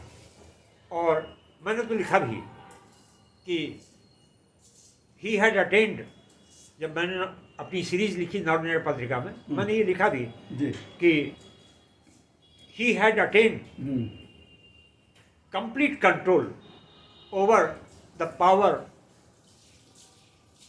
Invisible impregnable. उन शक्तियों पर, अदृश्य शक्तियों पर उन्होंने विजय प्राप्त कर ली थी। और वो उनके बारे में बताया भी जाता था। बाद में रामकिशोर मिश्र जी ने हमें कई बार बताया कि वो साधना में चले जाते थे, कहीं प्रकट हो जाते थे। अब चूँकि भाई अब हम लोग थोड़ा सा ऐसा, हम लोग ज्ञानी नहीं हैं। जैसे मैं हूँ, अपने आप को मैं समझता हूँ कि एक उच्च स्तर का मूर्ख, उच्च स्तर का मूर्ख कह लीजिए, अज्ञानी कह लीजिए, क्योंकि ना हम अपने विषय के जानकार हो पाए, ना अपनी संस्कृत के जानकार हो पाए, न किसी हम ये कहने की स्थिति में नहीं हैं विश्वास के साथ कि जो हमारे ऋषि मुनियों के पास में जो शक्तियाँ थीं, सिद्धियाँ थीं, वो केवल शास्त्र सम्मत हैं, शास्त्र में लिखी हैं, या कहानी कथा में लिखी हुई चीज़ है, कहानी है, कल्पना है। ना हम इसको कंफर्म कर पाए, ना इसका हम इसको रिसर्च करके इसको साबित कर पाए। उस पर हमारा ज्ञान शून्य है, बिल्कुल। हाँ, हमारा ज्ञान शून्य है उसमें। लेकिन अब वो कहते थे, अब चूंकि मैं फिजिक्स का स्टूडेंट, जी बैलिस्टिक साइंस का, तो इस वजह से स्वीकार तो मैं करता था, स्वीकार करता था मैं कि क्योंकि अपने भाई अपनी संस्कृति को, अपने सनातन धर्म की शक्तियों पर मुझे विश्वास है। संसार में अकेला ये सनातन पद्धति है जी जो इस पृथ्वी में मानव जाति के उद्भव के बाद से आज तक जीवित चली आ रही है, जिंदा है। जी जी बिल्कुल। कई कई त्रासदियों से गुजरी, लेकिन इसका विलुप्तीकरण नहीं हुआ। जी तमाम धर्म आए चले गए। सबसे प्राचीन अगर कोई संस्कृति है तो वो सनातन संस्कृति है, भारतीय संस्कृति है। जी ये तो एक इस्टेब्लिश्ड फैक्ट है। और सनातन शक्ति में जरूर कुछ बहुत अच्छाइयाँ रही होंगी, क्यों इतने बड़े बड़े आक्रमण के बाद, इतने बड़े बड़े भारत पर आक्रमण हुए, 8 साल तक आक्रांता रौंदते रहे भारत को। उसके बाद 200 वर्षों तक ब्रिटिश साम्राज्य भारत को रौंदता रहा, लेकिन भारत की संस्कृति विलुप्त नहीं हो पाई। सब चेंज किया उन्होंने, जी अपनी संस्कृति को लादने की भी कोशिश किया, लेकिन भारत, चाहे वो विदेशी आक्रांता, मुस्लिम आक्रांता आए हों, चाहे वो पुर्तगाली आए हों, चाहे फ्रांसीसी आए हों, चाहे ब्रिटेन के आए हों, चाहे ईस्ट इंडिया कंपनी आई हो, सब ने अपनी चीज़ों को लादने की कोशिश की, अपना झंडा लादने की कोशिश की, लेकिन भारत का भगवा जो है वो कभी समाप्त नहीं हुआ। तो वहीं आते हैं सर हम। हाँ, तो फिर उसके बाद मैंने वहाँ देखा किताबें, पुस्तकें, ये सब जी। और उसके बाद फिर मैं नीचे देखता रहा, तो चूँकि ये मालूम था कि भगवान जी जो है वो चेन स्मोकर हैं। हाँ तो वो एक विदेशी सिगरेट हुआ करती थी, शायद हमारे दर्शकों ने नाम सुना हो, क्योंकि अब तो पता नहीं, दिखती नहीं है, 555 555 जी 555 जी। तो वो 555 किया करते थे। तो 555 के कार्टन वहाँ रखे हुए थे, तो वो सब रखा हुआ था। टेप रिकॉर्डर रखा था, कैसेट्स रखे थे, वो वाले कैसेट्स थे जो जिसमें फीता जैसा चलता है, वो जो अपने यहाँ टी सीरीज वाले कैसेट अच्छा, थे, हाँ। वो समय ये सब नहीं था। जी जी। वो गोल गोल बड़े बड़े हाँ, फीते घुमा वाले करता था, हाँ। घुमा करता, जो पिक्चरों में आपने देखा होगा, पिक्चरों की रिकॉर्डिंग के लिए हाँ। जो इस्तेमाल किए जाते थे, हाँ, जी। या ऑल इंडिया रेडियो में कभी इस्तेमाल किए जाते थे, जी। वो वाले कैसेट्स थे, फीते वाले, हाँ जिसमें रिबन जैसा लगा रहता था, जैसे लड़कियां रिबन लगाती हैं, जी। उस तरह के रिबन भरे हुए, और सफ़ेद प्लास्टिक के ट्रांसपेरेंट उनके चक्कर होते थे। हाँ। ये सब देखा, बहुत सामान था, व्यक्तिगत जो उनके उपयोग के सामान थे, उसी में जो है कई बक्से भी रखे थे। जी। लोगों ने तब तक बक्से खोल लिए थे। अब यहाँ से मैं केवल दृष्टा बन गया। अभी तक मैं छूछा के एक 2 चीज़ देख ली थी, लेकिन मैं मुतमईन हो चुका था। जो मुख्य चीज आपको देखनी थी वो आपको मिल चुकी मैं थी। कंफर्म हो चुका था, जी। और 2-4 अपने मतलब की फ़ोटो खींच चुका था।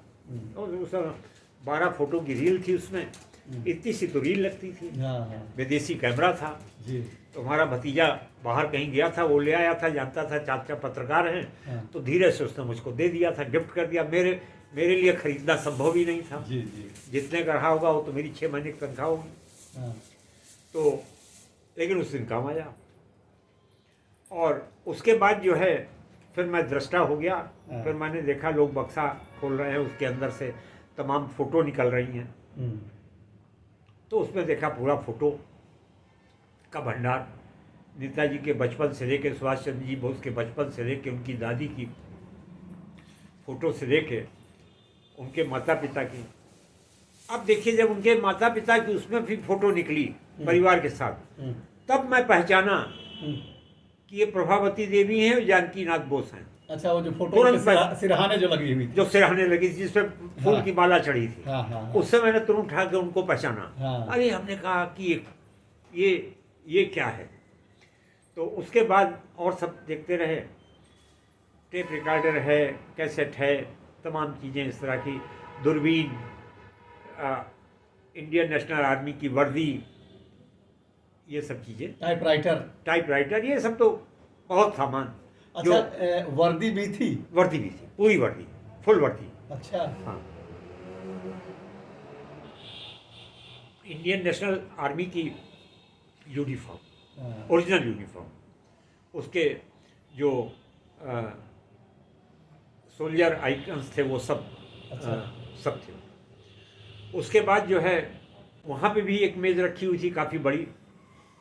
उस मेज़ के ऊपर ना रहे होंगे तो 500-600 पत्र थे और टेलीग्राम थे। अच्छा, मेज के ऊपर खुले में वो पत्र रखे हुए थे मेज पर? हाँ, वो छोड़ गए थे, हम्म। वो आदमी उसको फैला के गया था, मतलब हम्म। अपनी अंतिम सांस लेने से पहले। नहीं तो पत्र वगैरह तो आदमी बक्से में रख देता है। हाँ, वो तो और मेज पर थे? अंदर भी मिले, हाँ। अंदर भी मिले कुछ, लेकिन वो पूरा उन्होंने जो प्रमुख पत्र थे, बाकी जैसे सरसंघचालक जी का पत्र था, गोलवलकर जी का वो बक्से में मिला। अच्छा, जो वो ऊपर काशी पत्र मिले। काशी नरेश का पत्र था, वो बक्से में था। हाँ। ये जो सांसद थे समर गुहा जी। समर गुहा जी, इनके पत्र और पत्राचार बक्से में था। हाँ। उसी जो बक्से खुले, उसी एक बक्से में कलकत्ते से निकलने वाला जो अंग्रेजी का सबसे बड़ा दैनिक समाचार पत्र था, स्टेट्समैन, उसमें समर गुहा जी की एज सांसद न्यूज छपी थी फ्रंट पेज पे कि नेताजी सुभाष चंद्र बोस जो हैं जीवित हैं और उत्तर भारत के एक धार्मिक स्थान पर जो है वो एक साधक का जीवन व्यतीत कर रहे हैं। एक साधना कर रहे हैं। और एक बाबा की फोटो छपी थी। उन्होंने अखबार वालों को दी थी, वो फोटो छपी थी और वो ओरिजिनल फोटो उस अखबार के अंदर भी रखी थी। अच्छा। जो समर गुहा ने भेजी थी हाँ। कि मैं इस फोटो का इस्तेमाल कर रहा हूँ। जी। तो ये सब वहाँ था। उसके बाद अब मेरे मतलब कि एक आध दो चीज़ फिर निकलना शुरू हुई। अब मेरी तो निगाह बिल्कुल आप समझिए कि बिल्कुल वो वाली थी कि इसका न्यूक्लियस कहाँ है, जी।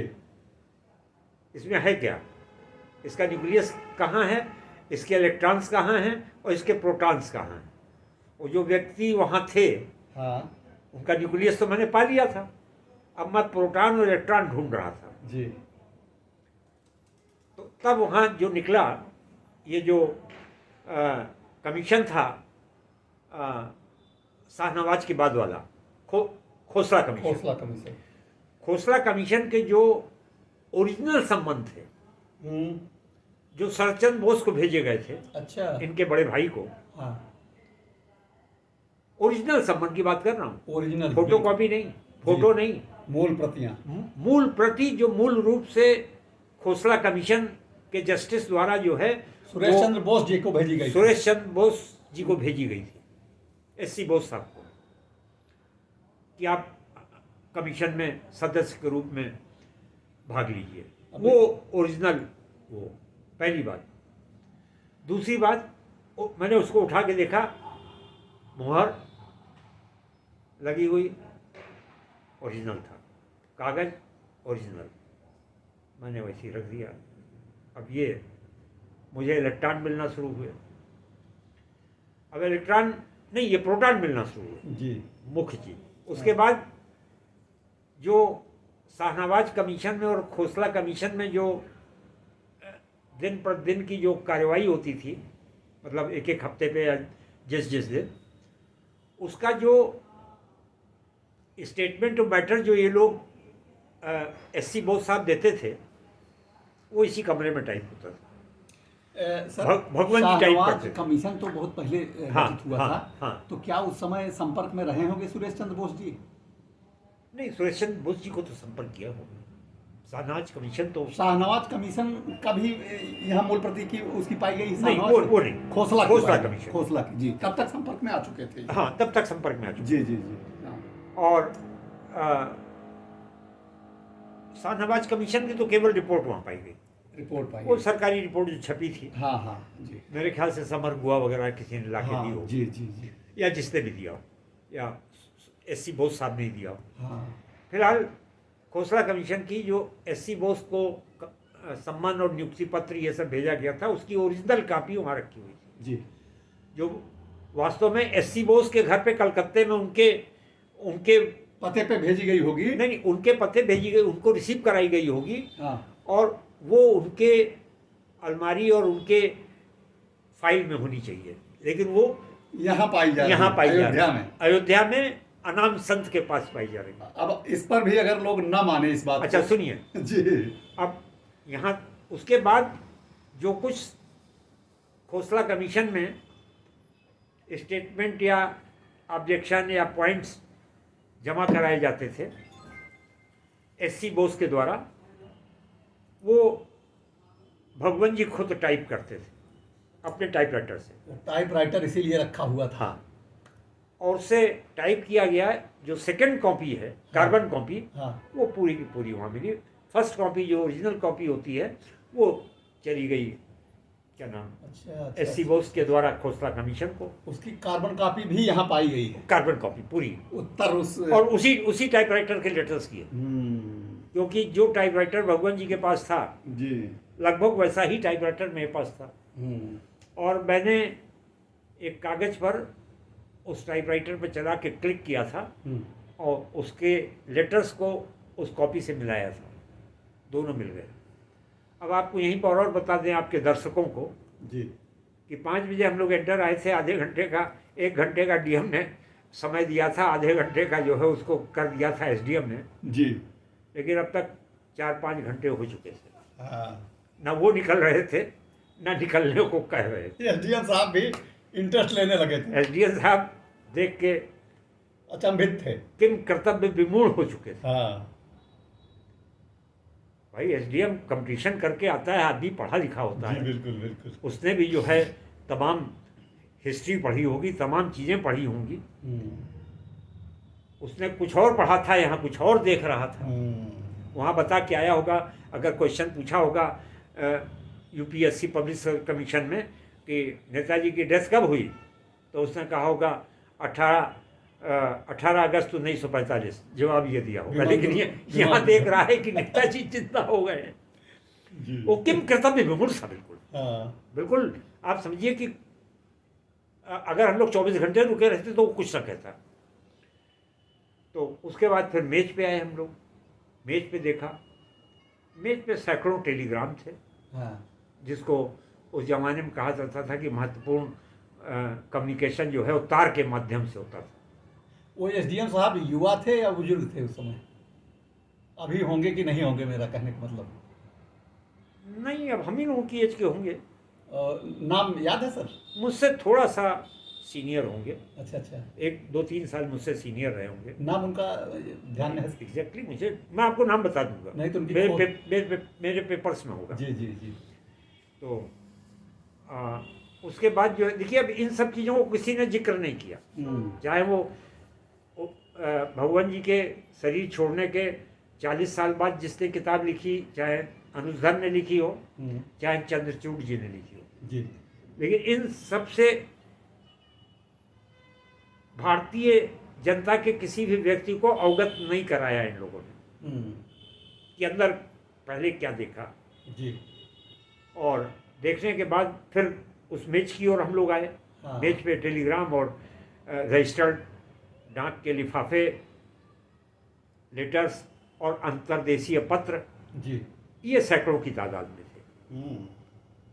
और टेलीग्राम तो पता नहीं, हमारे दर्शकों में जो पुराने लोग होंगे शायद वो जानते होंगे कि टेलीग्राम कैसा होता था। जी। गुलाबी कलर के कागज़ पे को देखते ही हम लोग समझ जाते थे टेलीग्राम लेके आदमी आ रहा है। और जो टेलीग्राम लेके आता था वो बहुत ज़ोर से चिल्लाता था, जानता था कि इसमें कोई बड़ी खबर होगी, या तो किसी की मौत की खबर होगी या किसी के बच्चा पैदा होने की खबर होगी। तार इसी सब मामलों में दिए जाते थे। तो और बहुत जोर से चिल्लाता था, तार वाला इस तरह, टेलीग्राम इंग्लिश में। तो वो गुलाबी कागज़ों से भरा हुआ सब टेलीग्राम थे। तो देखा, उसको खोला। अब उसमें ज़्यादातर टेलीग्राम जो है सब कलकत्ता से थे। कहीं पवित्र मोहन राय, कहीं PM राय, कहीं डॉक्टर PM राय, अच्छा। कहीं डॉक्टर पवित्र मोहन राय, हाँ विजयनाथ, हाँ लीला राय। और भगवान जी ने अपने जो उनके इंडियन नेशनल आर्मी के जो अ, अ, लोग थे जो कलकत्ते में जाके बस गए थे, जो उनके बहुत नज़दीक थे, हाँ उनको अ, प्यार भरे कुछ नाम दे रखे थे। अच्छा। जैसे एक व्यक्ति को नाम दिया था चारण।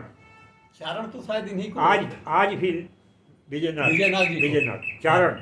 हाँ। आज भी जो है वो भगवान जी चारण ही चारण लिखते थे। हाँ। वो भी लिखते थे चारण, आपका चारण। हाँ और चारण के नाम से ही वो अपना सारे लेख, सारी पुस्तकें, सारे चाहे वो महामानव आशय या वही महाकाल, महामानव आशय, हाँ। हाँ, ये सब विजयनाथ का हाँ चारण नाम से ही। जी। तो इसी तरह कई नाम थे, हाँ तो वो सब टेलीग्राम। जी।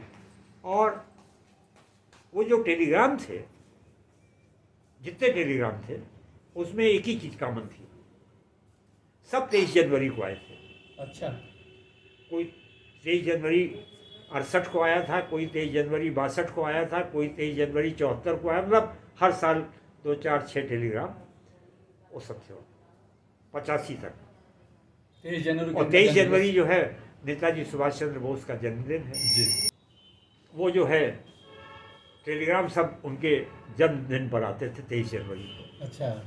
और उसके बाद वो सारे अंतर्देशीय पत्र थे और रजिस्टर्ड डाक थी।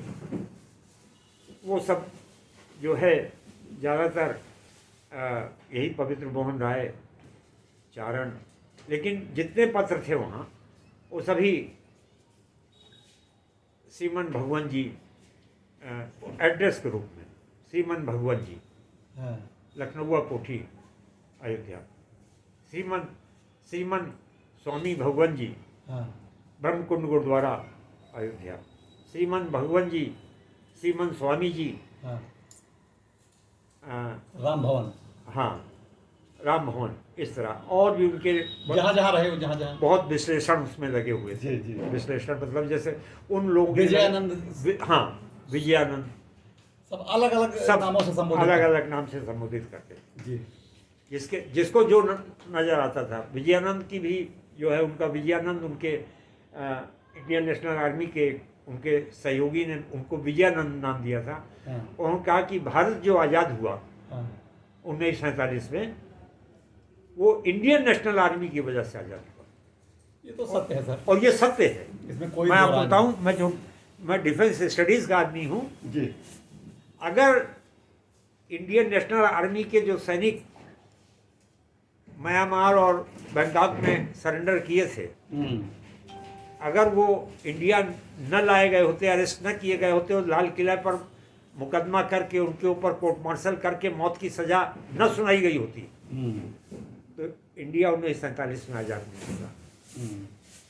उन्होंने इधर इंडियन नेशनल आर्मी कौन थी? इंडियन नेशनल आर्मी में कोई वॉलंटियर नहीं थे। मैं आपको पहले भी पता नहीं मैंने आपको बताया है कि नहीं, इंडियन नेशनल आर्मी में वॉलंटियर कोई नहीं थे।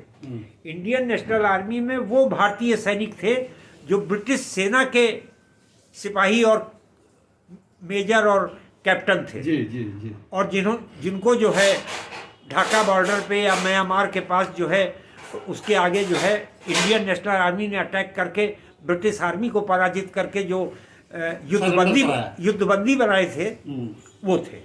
वो अंग्रेजों को तो अलग कर दिया, जापान भेज दिया अंग्रेज सैनिकों को ब्रिटिश सेना के, और जो भारतीय सैनिक थे उनको युद्धबंदी बना के वहीं रखा गया। और उनको सुभाष चंद्र बोस जी ने समझाया कि अपनी माँ के लिए लड़ो, अपनी भारत माता के लिए लड़ो। और वो लोग बड़ी संख्या में इंडियन नेशनल आर्मी में शामिल हो गए, जिसके सुप्रीम कमांडर थे नेताजी सुभाष चंद्र बोस जी। तो ये सब ब्रिटिश सेना के सैनिक थे, भूतपूर्व सैनिक थे, समझ लीजिए, निकाले गए सैनिक थे। तो जब इनको कोर्ट मार्शल हुआ, इनका वो फांसी की सजा पवित्र मोहन राय वगैरह को सबको सुनाई गई। डॉक्टर पवित्र मोहन राय कौन थे? ये भी आप समझ लीजिए। डॉक्टर पवित्र Mohan Roy Indian national army के इंटेलिजेंस के कमांडेंट थे, इंटेलिजेंस के कमांडर इन चीफ थे, मुखिया थे। और पनडुब्बी से भागे थे ये, और आके ये दक्षिण भारत में कोची या कहाँ पर इनकी पनडुब्बी रुकी थी। भागे क्या, बल्कि नेताजी ने भेजा था वही जी, भेजा था। लेकिन यहाँ ब्रिटिश सेना ने पकड़ लिया था और पकड़ के लाए गए थे, और फांसी की सजा इनको भी सुनाई गई जी। और जब ये इंडियन नेशनल आर्मी के सोल्जर्स को, जो ब्रिटिश सेना के भूतपूर्व सोल्जर्स थे, अधिकारी थे, जब उनको सजा सुनाई गई, तो इंडियन ब्रिटिश नेवी का जो 80 जहाज़ों का बेड़ा बॉम्बे में और विशाखापट्टनम में पड़ा हुआ था जी, जिसमें 98% लोग हिंदुस्तानी थे, वहाँ रिवोल्ट हो गया। और आप सभी जानते होंगे कि ब्रिटिश साम्राज्य की जो सैनिक आत्मा थी वो वायुसेना और स्थल सेना में नहीं थी, वो उनकी नौसेना में थी। वो अपनी नौसेना की वजह से ही कनाडा से लेके ऑस्ट्रेलिया तक गुलाम देश बना पाए थे। उपनिवेशवाद उन्होंने फैलाया था।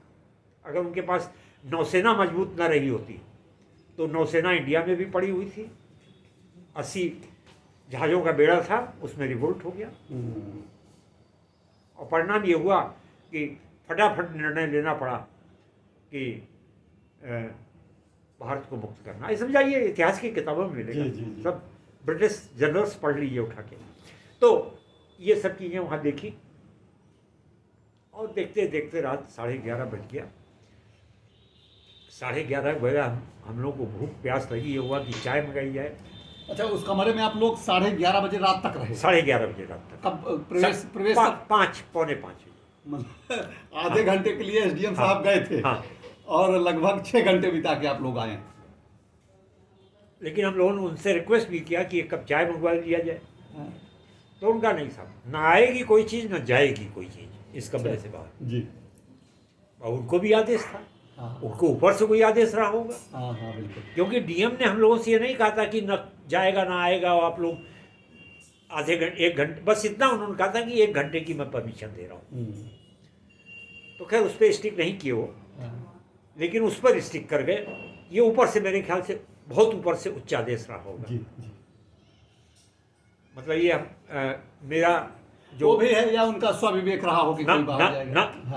ना वो देखिए, वो बिल्कुल नहीं चाहते थे जी कि इस कमरे से, मतलब जो भी सरकार रही हो, हाँ उसकी ईमानदारी पर आप शक नहीं कर सकते। हाँ उनके नेताओं को, उनके पूर्वजों को तो आप कह सकते हैं जी कि उन्होंने, उनकी नीतियां गलत थी। हाँ लेकिन जो भी सरकार थी जी 1985 में केंद्र में, हाँ या जब से भगवान जी जो है वो सार्वजनिक रूप से गुमनाम संत के रूप में रह रहे थे, तब से जो है उस सरकार ने इनका एक रोया बराबर नुकसान नहीं किया है। और उनका, उनसे संबंधित कोई सामान, हर सामान को वो सरकार ऐतिहासिक दस्तावेज बांधती रही। मैंने आपको बताया ना, अभी बताऊंगा मैं कि मतलब मैं जिस चीज़ को 40 साल पहले मैं भूल चुका था, अपने दस्तावेजों को, वो दस्तावेज जो मैंने अपने एडिटर के पास जमा किए थे कोर्ट में प्रस्तुत करने के लिए कि अगर कोई हमारे लेख पर, हमारे प्रकाशन पे मुकदमा कर दे या हमारे खिलाफ मुकदमा कर दे तो अखबार लड़ेगा। यानी तो नादन इंडिया पत्रिका के मुख्यालय में आपने जमा कराए थे तुषारकांत घोष जी के पास। अपने टेप रिकॉर्डर, अपना टेप कैसेट, कैमरे की रील जी, निगेटिव्स, ये सब जो जमा कराए थे उनको मैं भूल गया था जब अखबार बंद हो गया जी। आज मुझे 40 साल बाद आज पता चल रहा है। ये बात 1985 की है। 1986 मैंने जमा किया, जनवरी 1986 में। अच्छा। और आज हमको 2025 में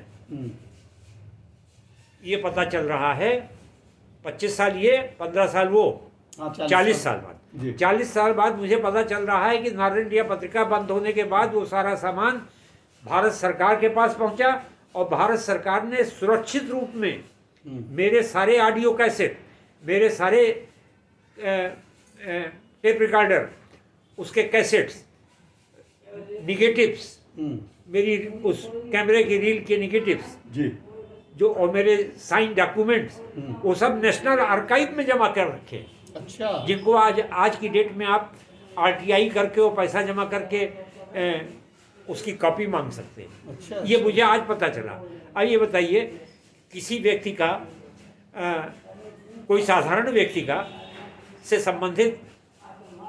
संबंधित मैं किसी तीसरे आदमी से वो ऑडियो रिकॉर्ड कर रहा हूँ, उसका स्टेटमेंट ले रहा हूँ, उस कमरे की फ़ोटो खींच रहा हूँ, सामान की फ़ोटो खींच रहा हूँ उस व्यक्ति से संबंधित, जी। उसकी नेशनल आर्काइव्स को क्या ज़रूरत है? कलकत्ता, वाया कलकत्ता दिल्ली पहुंच गया। वाया कलकत्ता वो दिल्ली पहुँच गया, आप सोचिए। तो ये कहने मतलब, तो ये सब देखने के बाद हम लोग रात में उस समय की सरकारों ने उनसे संबंधित चीजों को संरक्षित किया और किए हुए हैं। 11:30 बजे, हाँ, उस समय की सरकारों ने उसको संरक्षित किया। हाँ। और आज भी जो सरकारें हैं जी रही हैं, उन सरकारों ने उन सामानों को नुकसान नहीं पहुंचाने दिया। नेताजी सुभाष चंद्र बोस से संबंधित जो भी मटेरियल है वो निश्चित रूप से सरकारों ने उसको बचा के रखा। हाँ, उसको बचा के रखा। और जो भगवान जी के कमरे में जो सामान पाया गया था, 2756 या 2656 कितने, 2756 आर्टिकल की इन्वेंट्री बनी थी, सामान पाए गए थे। हाँ। तो उन सामानों को करीब 18-20 बड़े बड़े बक्सों में जी एडवोकेट कमिश्नर द्वारा फैजाबाद की ट्रेजरी में डबल लॉक में हाई कोर्ट के आदेश पे बंद कराया गया है। लेकिन अब सर उसको और संरक्षित कराए जाने की अब आवश्यकता हो रहा नहीं तो वो सब नहीं, हर साल आदेश है। हाँ। वो बक्से खुलते हैं, उनमें दवाइयाँ डाली जाती हैं, उनका हर तरह का ट्रीटमेंट होता है। अच्छा। उसके बाद बंद किए जाते हैं। नहीं तो वो ऐसा- होता है, जी, जी। वो होता है। हम लोग की सूचना में नहीं आता। हाँ। लेकिन ये मुझे कई डिस्ट्रिक्ट मजिस्ट्रेट से इस बात को बताया। नहीं उसको तो बचा के रखे हाँ। जाने की आवश्यकता ये है। शासन का आदेश है। और ये ऐसा हो रहा तो बहुत अच्छा हो हाँ, रहा है। तो अब आप सोचिए। जी तो मित्रों, ऐसा है कि अब आपको मैंने सोचा था कि आज कुछ समाप्त करके आपको बहुत बड़ी अपनी ओर से खुशखबरी दूंगा, लेकिन अपनी ओर से खुशखबरी नहीं, मैं अपनी ओर से घोषणा करूंगा। जी लेकिन यहाँ तक तो आप समझ ही चुके हैं किसकी बात हो रही है। और अब इसको और लंबा आज की तिथि में इसको नहीं खींचना चाहता। यानी कि हम लोग राम भवन से सामान देख के बाहर निकल आए और उससे करीब 95% मुझे उस व्यक्ति को जिसने मिसेस कमल को डांट दिया था कि क्या बात करती हैं आप, नेताजी से सब वीर आदमी छुप कर रहेगा, वो इस निष्कर्ष पे पहुंच चुका था कि जिस व्यक्ति के कमरे में जाने का मुझे अवसर मिला है वो व्यक्ति कौन होगा, ये मैं दिमाग में फाइनल कर चुका था। और उसके बाद फिर अब इसके बाद जो मेरी यात्रा है, आपके सामने एक खंड और वीडियो का आना पड़ेगा, जिसमें मैं ये बताऊंगा कि जो मेरे 16 सीरीज की मैन ऑफ मिस्ट्री के नाम से भगवान जी के बारे में लिखने का मुझे आदेश मिला मेरे चीफ एडिटर की ओर से। चीफ एडिटर मेरे हुआ करते थे अमृत बाजार पत्रिका के मालिक और उसके chief editor veteran journalist Tushar Kanti Ghosh. और उन्होंने कैसे मुझे बुलाया कलकत्ते और कैसे उन्होंने पूरी बोर्ड ऑफ एडिटर्स की बैठक की और कैसे ये निर्णय लिया गया, ये यहाँ से मैं आगे शुरू करूँगा। अब राम भवन के आने के बाद का जो दृष्टांत है, जो मेमोरी है, वो मैं आपको अगले तीसरे और अंतिम खंड में बताऊंगा। बहुत धन्यवाद सर, बहुत आभार आपका। मैं भी अपने दर्शक मित्रों के साथ मिलकर आपका सादर वंदन और अभिनंदन करते हुए आपको सादर प्रणाम करता हूं और